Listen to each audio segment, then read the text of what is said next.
मुंबईतल्या ताडदेव परिसरात एका आलिशान इमारतीत विक्रीसाठी उपलब्ध असलेल्या कोट्यवधी रुपयांच्या फ्लॅटच्या जाहिरातीत केवळ शुद्ध शाकाहारी कुटुंबांनाच प्रवेश असल्याचं सांगण्यात आलं। मांसाहार करणाऱ्या नागरिकांना या इमारतीत घरं दिली जाणार नसल्याचं एजंट भावेश कावरे या व्यक्तीनं म्हटलं होतं। तसा व्हिडिओ रील बनवलं होतं आणि यामुळे मुंबईच्या रिअल इस्टेट क्षेत्रामधल्या खाण्यापिण्यावरून होणाऱ्या भेदभावाचा मुद्दा पुन्हा चव्हाट्यावर आला। अन्नाच्या निवडीवर आधारित अशा प्रकारच्या बंधनामुळे शहरात सामाजिक सलोखा बिघडत असून सांस्कृतिक आणि खानपान स्वातंत्र्याचा संकोच होतोय असंही राजकीय पक्षांचं आणि लोकांचं म्हणणं आहे। भावेश कावरे स्वतः आपल्यासोबत आहेत, ज्यांनी हे रील बनवलं होतं। भावेश, नेमका काय विषय आहे? मुंबई आहे, कोळी आगरी बांधवांची मूळची मुंबई, त्याच्यामध्ये आपण सगळे राहायला आलो, मराठी माणसं त्याच्यामध्ये आली। मुंबई आणि महाराष्ट्रात काय देशामध्ये सुद्धा आज नॉनव्हेज खाणारे प्रचंड मोठ्या संख्येने आहेत, पण तुम्ही मात्र घराच्या विक्रीसाठीच्या व्हिडिओमध्ये इथे ही बिल्डिंग कशी पूर्ण व्हेजिटेरियन आहे, शाकाहारी आहे, हे कौतुकाने सांगताय। काय प्रकार आहे? सर्वप्रथम जय महाराष्ट्र। मी एक मराठी माणूस आहे आणि तो फ्लॅट सुद्धा एका मराठी माणसाचाच होता आणि तो वारकरी होता। तर त्याची इच्छा अशी होती की हा फ्लॅट एका व्हेजिटेरियन फॅमिलीकडे जावा। मग तो वारकरी असू, स्वामी समर्थांना मानणारा असू, फक्त तो व्हेजिटेरियन असला पाहिजे, हा त्याचा क्रायटेरिया होता आणि मी तेच या व्हिडिओमध्ये पुढे सांगितलंय।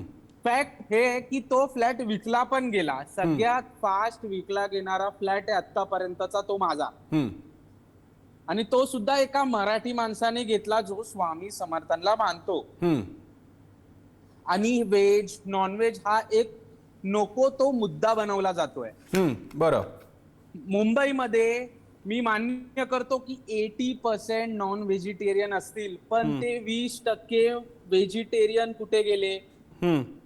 म्हणजे यांचं असं म्हणणं आहे का की महाराष्ट्रामधून जो मराठी व्हेजिटेरियन आहे यांनी महाराष्ट्र सोडून द्यावा?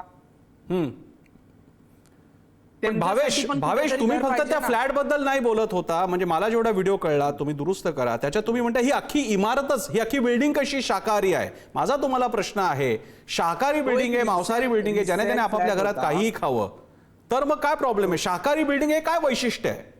हा, हे वैशिष्ट्य कसं काय असू शकतं की शाकाहारी बिल्डिंग आहे? नॉनव्हेज का नाही खात आहेत तिकडे लोक? तो एक रिसेल फ्लॅट होता।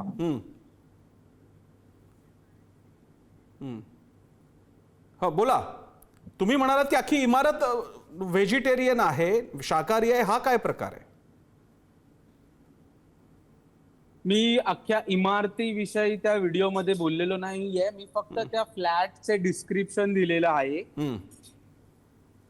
आणि जे 20% महाराष्ट्रीयन्स व्हेजिटेरियन्स आहेत त्यांच्यासाठी मी तो व्हिडिओ बनवला होता की त्यांच्यापर्यंत हा व्हिडिओ पोहोचू, पण ज्यांनी त्यांना त्रास होतो। कावरेजी, तुम्ही स्वतः या व्यवसायात आहात, घर खरेदी विक्रीच्या, तुमचं स्वतःचं काय मत आहे?